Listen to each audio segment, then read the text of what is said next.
نمازی اور شیطان کا واقعہ۔ ایک شخص اندھیری رات میں فجر کی نماز پڑھنے کے لیے گھر سے نکلا۔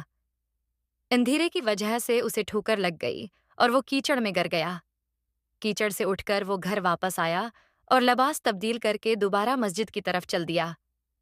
ابھی چند قدم ہی چلا تھا کہ دوبارہ اسے ٹھوکر لگی اور وہ دوبارہ کیچڑ میں گر گیا۔ کیچڑ سے اٹھ کر وہ پھر دوبارہ اپنے گھر گیا۔ لباس بدلا اور مسجد جانے کے لیے دوبارہ گھر سے نکلا۔ جیسے ہی وہ اپنے گھر سے باہر نکلا تو اس کے دروازے پر اسے ایک شخص ملا جو اپنے ہاتھ میں روشن چراغ تھامے ہوئے تھا۔ چراغ والا شخص چپ چاپ نمازی کے آگے مسجد کی طرف چل دیا۔ اس مرتبہ چراغ کی روشنی میں نمازی کو مسجد ہے پہنچنے میں کسی دشواری کا سامنا نہیں کرنا پڑا۔ وہ خیریت سے مسجد پہنچ گیا۔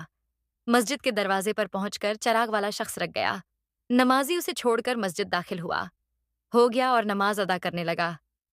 نماز سے فارغ ہو کر وہ مسجد کے باہر آیا تو وہ چراغ والا شخص اس کا انتظار کر رہا تھا تاکہ اس نمازی کو چراغ کی روشنی میں گھر چھوڑ آئے۔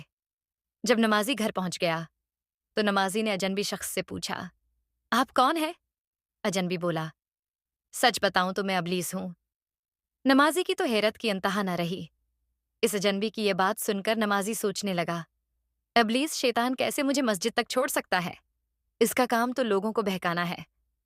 تو اس شخص نے بڑی حیرت کے ساتھ ابلیس ہے سے پوچھا، تجھے تو میری نماز رہ جانے پہ خوش ہونا چاہیے تھا، مگر تم تو چراغ کی روشنی میں مجھے مسجد تک چھوڑنے آئے۔